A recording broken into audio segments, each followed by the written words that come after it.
Bienvenue à tous pour cette nouvelle vidéoconférence Compagnie financière Jacques Coeur.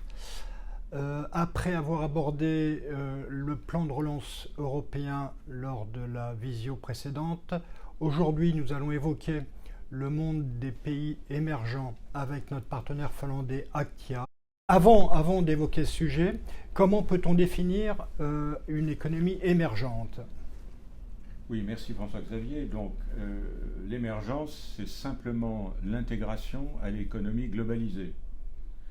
Et en fait, on a pris conscience de l'importance de cette partie du monde, dont vous vous souvenez qu'on qualifiait de tiers-monde autrefois, ou de pays sous-développés, surtout depuis la crise de 2008, la crise financière américaine et européenne, mais occidentale, de 2008. C'est à partir de 2009 que le groupe, la trentaine de pays émergents identifiés, a représenté la moitié de l'économie mondiale. Alors, une définition plus stricte, elle est en général américaine, c'est l'indice MSCI pour Morgan Stanley Capital International, qui est indépendante maintenant. C'est 1380 actions cotées, grandes et mid-cap, dans 27 pays, avec des taux de progression très très importants qui sont souvent à deux chiffres. Alors on trouve 7 pays latino-américains, on trouve 6 pays européens, y compris Turquie, Russie et puis l'Europe centrale, 4 pays du Moyen-Orient, l'Afrique du Sud et 9 pays asiatiques. Ce qui est très intéressant, si vous voulez, c'est que dans le classement des États-Unis, sur les 10 entreprises principales, la Chine en a 6, en particulier Alibaba, Baidu, etc. Ce sont les secteurs de la technologie de communication, et puis la consommation, souvent pour le marché américain, les services financiers. On trouve aussi Samsung, on trouve évidemment l'entreprise taïwanaise majeure, leader mondial pour les semi-conducteurs, et on trouve Reliance pour l'Inde. Le classement américain montre deux choses. D'une part, l'importance de la Chine pour l'économie américaine, on en reparlera tout à l'heure aussi, et deuxièmement, le fait qu'il y a une surreprésentation de la Chine qui pèse 40% de l'indice, Taïwan 14%, donc ça fait en gros 54% pour Chine, Taïwan. Si on ajoute la Corée du Sud, on a 13% de plus. Donc vous voyez qu'il y a une surreprésentation de la Chine avec Taïwan et la Corée, d'où l'intérêt du concept de marché frontière. Voilà. Alors également un terme novateur, plus récent. Qu'est-ce qu'un marché frontière, Michel ?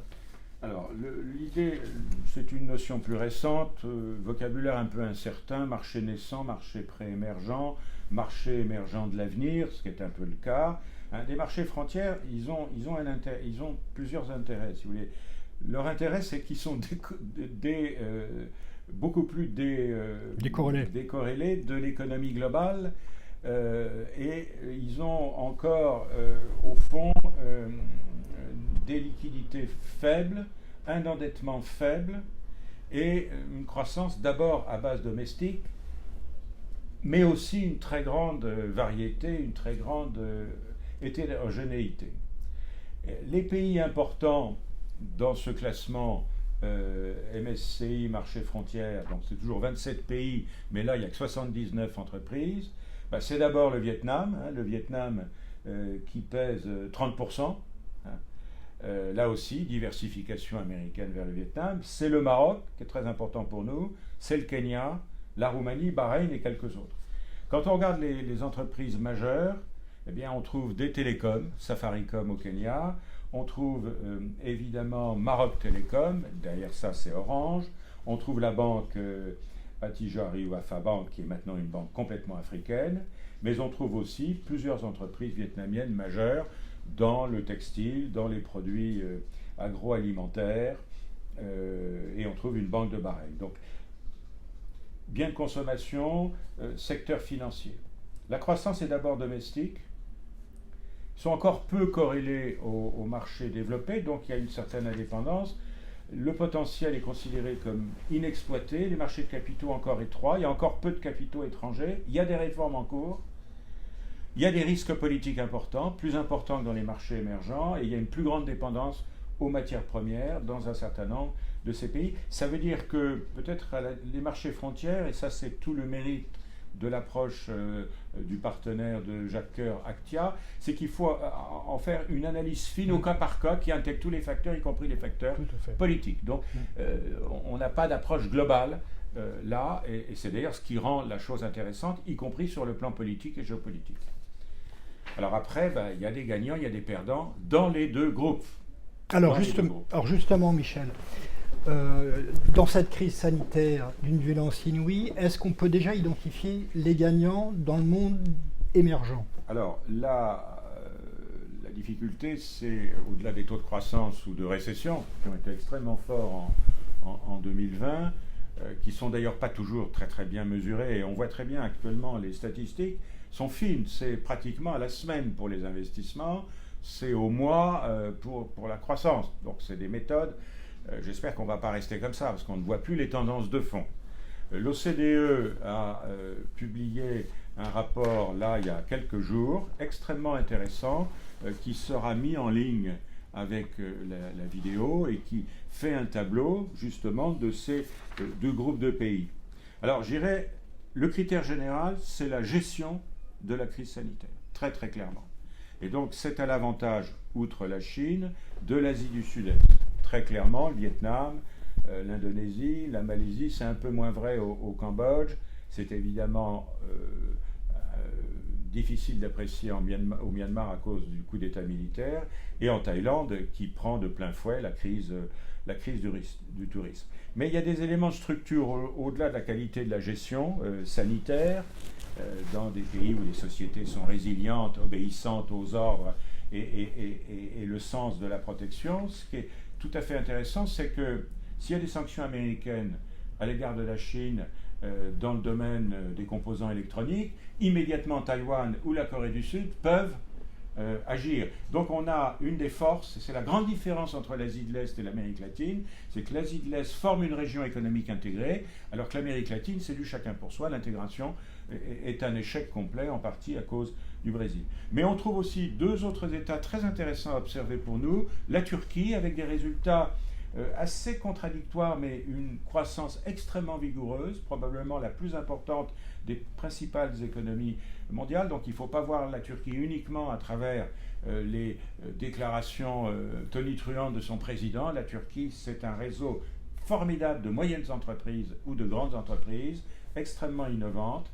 C'est un pays de l'OTAN, très lié aux États-Unis, énormément d'investissements français, anglais, allemands, italiens. Donc c'est un pays qui vaut mieux que l'image qu'on en présente aujourd'hui. Et puis surtout, la grande découverte, c'est l'Inde. C'est-à-dire que l'Inde s'adapte.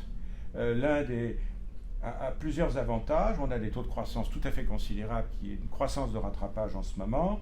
Mais il y a aussi une capacité de vaccination, parce que l'Inde produit des vaccins pour le monde entier. 400 000 vaccinations par jour. On entrera à 300 millions au mois d'août, mais compte tenu de la population, il faut 4 ans pour vacciner tout le monde.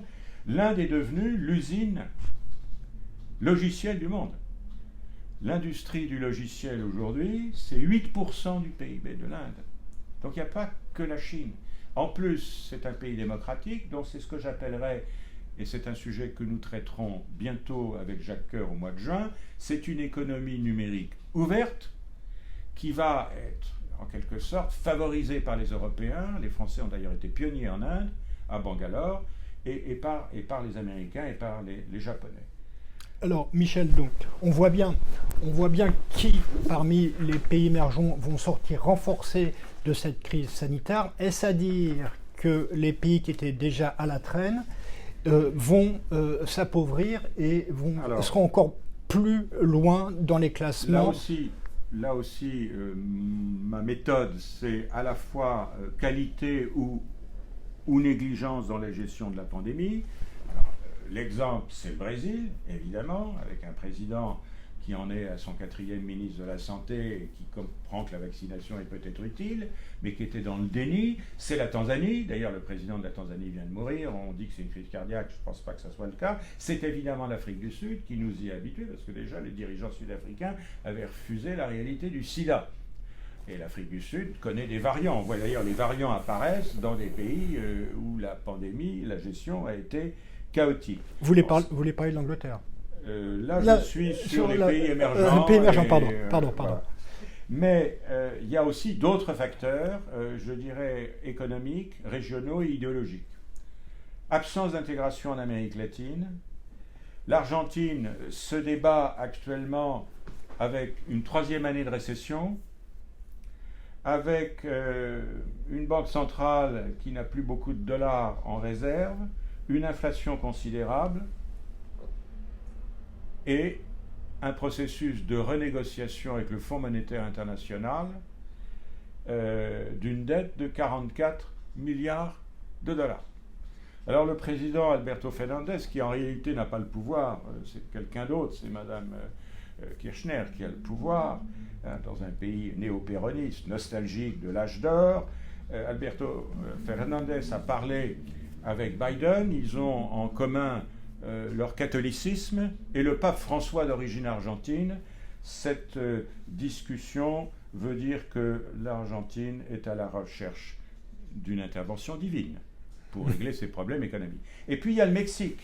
Là, le problème, il est idéologique. On a un président, López Obrador, qui appelle à l'investissement et qui passe son temps à nationaliser ou à changer les règles dans toute une série de domaines clés. Ce qui va malgré tout permettre au Mexique de s'en sortir mieux que l'Argentine, c'est la proximité avec les États-Unis. Pauvre Mexique, si loin de Dieu et si près des États-Unis. 45 milliards de dollars d'envoi de l'argent des immigrés mexicains aux États-Unis, et puis c'est l'un des pays qui va bénéficier du plan de relance américain à hauteur d'à peu près 40 milliards de dollars en pièces détachées, notamment pour l'automobile américaine, après la Chine. Merci Michel. Là on voit bien effectivement l'hétérogénéité de ce monde émergent. Vous parlez de ce plan himalayen américain de 1900 milliards de dollars.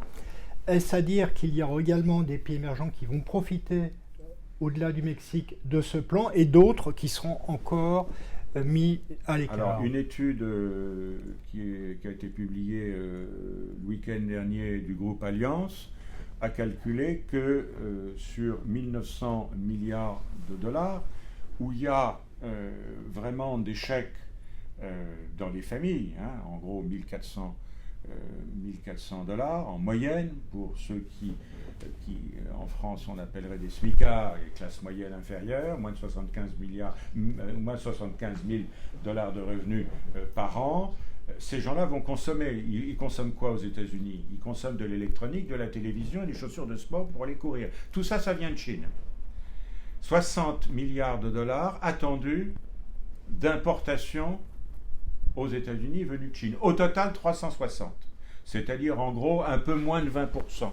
Pourquoi? Parce que les États-Unis ont liquidé leur industrie de biens de consommation. Le reste va venir du Mexique, je l'ai dit tout à l'heure, à hauteur de 45. Du Canada, évidemment, toujours l'automobile.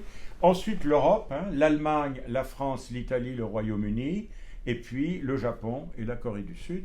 Donc, on voit bien que dans les pays émergents, le Mexique est rattrapé en quelque sorte par ces situations géographiques, et la Corée, qui est plus qu'un émergent, avec la Chine, seront parmi les grands gagnants de ce plan de relance.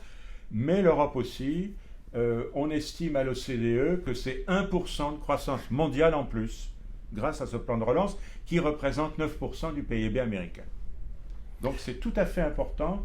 Et au fond, il ne faut pas, conclure trop vite au déclin des États-Unis. Je crois au contraire à la capacité de rebond de cette société et de cette économie.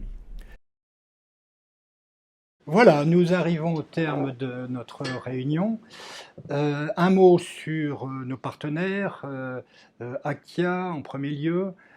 qui gère près de 4 milliards dans la dette émergente, soit en monnaie locale, soit en hard currency. Et puis également, vous rappelez qu'un partenariat plus ancien avec Mirae, qui est un gros acteur coréen qui gère près de 300 milliards et qui a une plateforme à partir de Hong Kong et qui gère essentiellement des actions dans toutes les zones, régions asiatiques.